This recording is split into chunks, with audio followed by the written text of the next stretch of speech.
समय का ध्यान रखने की पहली शर्त है कोई भूमिका न हो। कविता शायद अपनी बात खुद कह रहे उसको। पहली कविता है, वे मुझे भी धो ले चल रहे।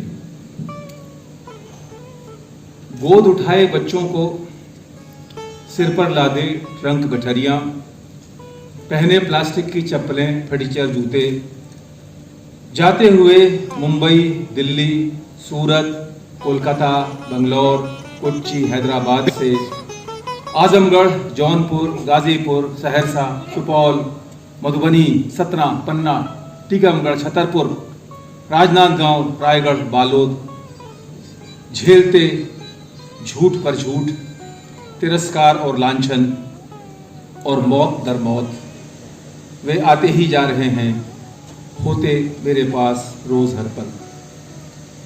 कभी साथ थे हम जनरल डिब्बों की सुहानी भीड़ भरी रेल यात्राओं में, मिल बांटते पूड़ी अचार, प्यारी फटीचर बसों में भुगतते हंसते खिलखिलाते धक्के धचके, उड़ती धूल से किरकती आंखें मलते, किलकते झगड़ते पिटते मुर्गा बनते, मटमैले स्कूलों की टाट पट्टियों पर बेंचों पर, चेन चढ़ाते खड़खड़ साइकिलों की, गाते गुनगुनाते कॉलेज कैंपसों में, बीड़ियों के सुट्टों के साथ सुड़कते कड़क मीठी चाय, नौजवान दफ्तरों वाले ठेलों ठूहों पर।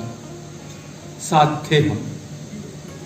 आ रहे हैं वे सब, झकझोरते मुझे, हिलाते डुलाते मेरे थुथुराते जिस्म को। पुरानी दोस्त आंखें सवाल करती हैं, फिर जैसे खुद ही समझ जाती हैं। चलते जाते हैं वे, गुजरते मेरे आर पार, सहेजते मेरे सारे जिंदा पलों को, साथ लिए जा रहे हैं संभालने। वे मुझे भी ढो ले चल रहे हैं, साथ ले जा रहे हैं बचाने हमारा संसार और उसकी अच्छाई। देश दुनिया में दिन ब दिन भभकती निस्संग बर्बरता से। दूसरी कविता है देवकी नंदन पांडे, आकाशवाणी के बहुत प्रख्यात समाचार वाचक। कुछ उन पर और कुछ और बातों पर आप सुनेंगे। तो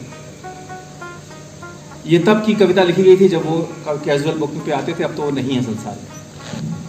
गाहे बगाहे अब भी सुखद आश्चर्य से भर देती है तुम्हारी आवाज, ये आकाशवाणी है। अब आप देवकी नंदन पांडे से समाचार सुनिए। तुमसे समाचार सुनना एक साधना है देवकी नंदन पांडे। डूबना भाषा के गांभीर्य और ध्वनि के प्रभाव में एक धीर गंभीर नदी की तरह तुम पेश कर देते हो दुनिया को उसकी गति में हमारे सामने। और अनोखी बात यह कि तुमसे सुनते हुए समाचार जैसे कुछ घट जाती है वर्तमान की भयावहता और खबरों की चुभन, जैसे कुछ सुरक्षित हो जाता है संसार। तुमसे हम सुनते थे युद्धों और योजनाओं के बारे में तब से जब युद्ध बड़ों की जिम्मेदारी थे और योजनाओं पर कुछ न कुछ भरोसा भी हुआ करता था। उन्हीं अच्छे अबोध दिनों में ले जाते हो तुम वापस, अवकाश प्राप्ति के बाद भी कैजुअल बुकिंग पर आने पर। स्टूडियो के बाहर निकल ब्रॉडकास्टिंग हाउस के भव्य भवन के अहाते में खड़े खड़े आजकल क्या सोचते हो देवकी नंदन पांडे? क्या याद करते हो वो तमाम झूठ जिनमें से कुछ तो तुमने जानबूझकर बोले होंगे, या वो सच जिनको साथ लेकर पूरे आत्मविश्वास से समूचे हिंदुस्तान से बात की थी तुमने? या फिर खुश हो लेते हो महज इस बात पर ही कि इस चिपचिपे जमाने में भी कायम है वैसी ही तुम्हारी आवाज की ठोस सफाई? हो सकता है कभी तुम कहना चाहते हो इस थोड़े से बचे वक्त में दो चार निजी बातें भी, जैसे बस की दिन दिन बढ़ती भीड़ में पिसती अपनी बूढ़ी देह की, सब्जियों की आसमान छूती कीमतों की, एक पूरी उम्र की उसासों की, थकान की। चाहते हो कि हवा में अपनी राम कहानी के भी कुछ हिस्से तो फैला ही दो। ये तो हो ही सकता है कि याद करते अपना जमाना बोलना चाहो चुपके से कभी, प्रधानमंत्री श्री जवाहरलाल नेहरू ने कहा।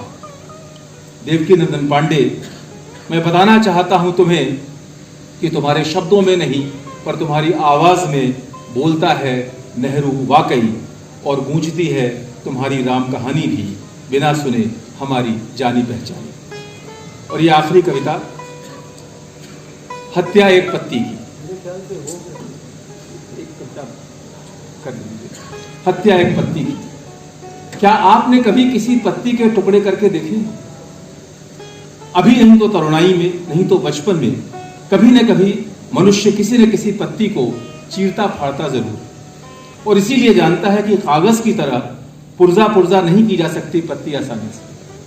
उसमें धमनियों, शिराओं का, तंत्रिकाओं का पूरा जाल गुथा होता है उसके अस्तित्व में, और रोकता है लगातार करता हुआ दैहिक और नैतिक प्रतिरोध।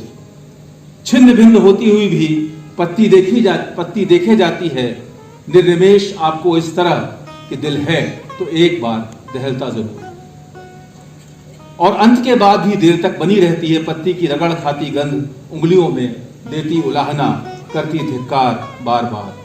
नहीं, आसान नहीं है कर पाना हत्या एक पत्ती की किसी कागज के टुकड़े की तरह, पर क्या आसान है कागज को मार पाना भी? इसकी कहानी कभी और कहेंगे। धन्यवाद।